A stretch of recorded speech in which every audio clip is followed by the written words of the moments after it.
Hey everyone, I'm Kaius. It's kind of hard to make this video, but the more I go over it in my head, the more I know I kinda have to make it, or I can't really continue making videos on this channel in good conscience.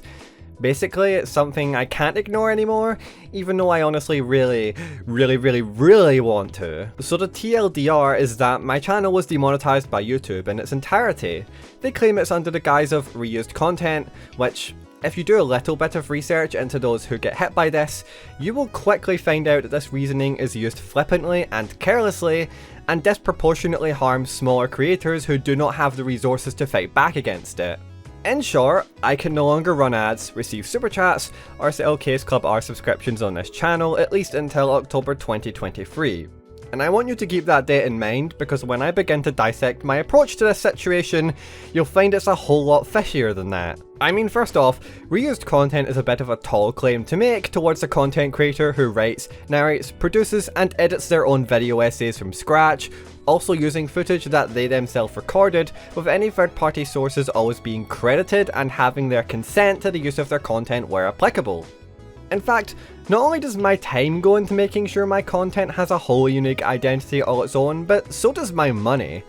I've spent an unimaginable amount of money on equipment, artists, musicians, and even voice talent to make sure that my content is the very best it can be, and to say that my content is unoriginal in the face of all this is not only an objectively and factually incorrect read on my work, but it's borderline insulting. And in the event that this has to do with the decade worth of privated content from when I was a child, why the fuck would you even let me into the partner program in the first place if that was going to affect my standing? The reused content rules were likely appended to address the rise of AI generated content, but YouTube's decisions are disproportionately affecting honest brick and mortar creators, and the fact that YouTube is taking no accountability or making any attempts to rectify this is as baffling as it is profoundly unsurprising. So obviously, I dove right into this situation hoping to get it sorted out because I'm a sexy go-getter. I submitted an appeal which went into intimate detail about the creative process of my content and covered as much of the content I'd produced in the past few years as I possibly could cover with whatever resources were available to me. Obviously this was rejected, as it apparently didn't cover enough of my content, perhaps ignoring the fact that expecting a YouTube creator to have their entire content portfolio on one hard drive is asking quite a lot, but I think the actual reason is more like they ran that video by the same materialistic fucking assholes who thought my content was reused in the first place. In other words, they didn't run it for a fucking human, that's for sure. It's fundamentally flawed and favours the wants of the corporate entities, no matter how immoral or incorrect those wants are. To be fair to YouTube, this level of buffoonery is consistent with all of their other dogshit fundamentally flawed systems, such as their Content ID system, which I've also had to deal with on numerous occasions. After talking to Google employees several times, including about my channel and my rejection email, I basically got the same response from all of them, which was reapply in 90 days. This includes the conversation I had regarding my rejection email, which said I could reapply in 30 days. In that conversation, I was told that YouTube, a massive corporation with nearly $30 billion in revenue, effectively lied to me by somehow sending me the incorrect email. An email which is sent to people whose initial partner program applications aren't accepted. Keep in mind, I was appealing a suspension, so I can't help but wonder what this gigantic megacorporation managed to do to fuck up a pretty simple automated email. At the time, I felt like they were straight up lying to me, but I've grown tired of being mad about it, so it was probably just some sloppy work done in a hurry. Besides, the lower-level workers aren't really the object of my ire in this situation, and in fact the support employees I did manage to reach out to were very amicable and extremely understanding that my situation was bullshit, even if they couldn't exactly do anything about it. I then called YouTube out for it on my socials, but at best I got ignored, and at worst I got the classic YouTube here's a support link response, all of which were usually ratioed into oblivion by my friends and fellow creators. It's not exactly a reach to say that this entire sequence of events left me feeling like a little bit of shit. I spent the past month in such a low point. I was spending entire days in bed because I didn't want to think. At one point I was wondering if I even wanted to continue doing YouTube at all. Maybe an overreaction, sure, but it's not really easy to be told your content doesn't meet our arbitrary originality standards. But there was an outpouring of support and ire toward YouTube from fellow creators, some of which I didn't even know would find out all of this was happening to me. And honestly, it's thanks to those friends and fellow creators that I came out of this situation in one piece. In a situation where anyone would have felt extremely isolated in their pain and powerlessness, everyone came out in droves to show me that I wasn't alone and that people cared about what I was creating despite everything.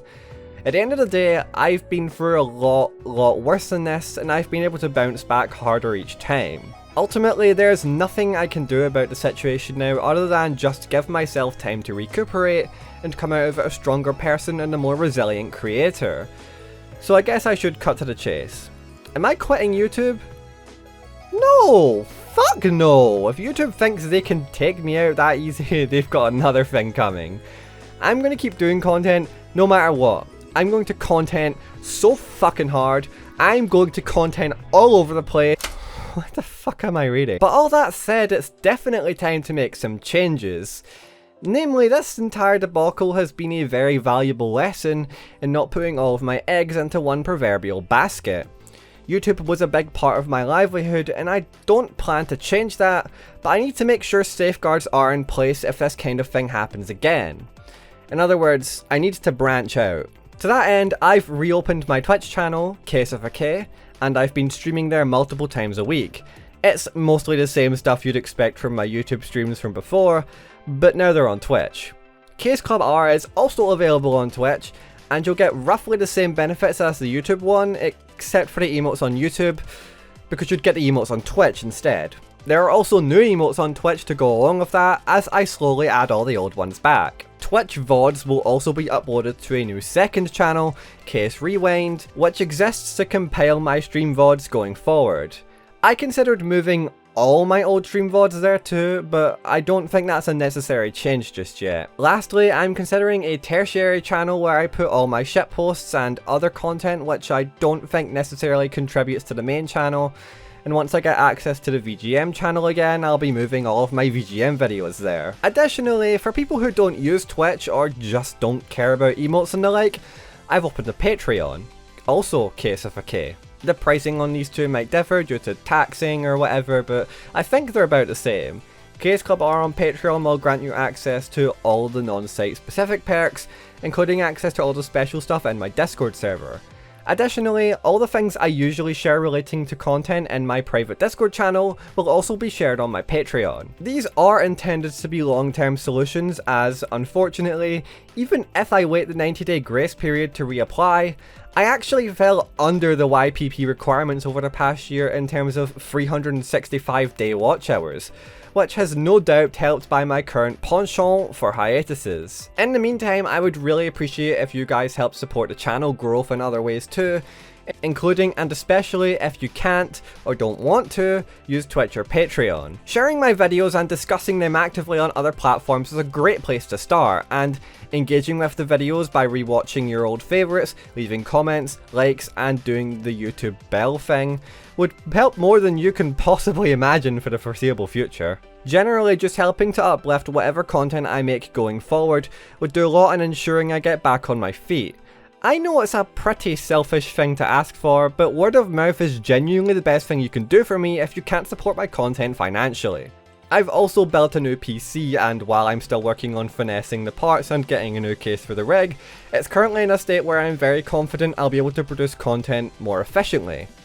With that said though, I'm currently prepping to be out of town at the start of September, so you probably won't get any full videos until the latter end of September. In the meantime though, I'm also working on taking a new approach to YouTube Shorts, one which mostly involves me arbitrarily creating a backlog of them before actually uploading them, so I don't have an exact date for rolling these out, but once I do, you can expect them every couple of days. With all that said, I'm really sorry for disappearing for so long again. Especially, essentially, a year on the dot after I said I was going to try to be more consistent about the content I produced, and after I kinda set a New Year's resolution to be producing monthly content at the least.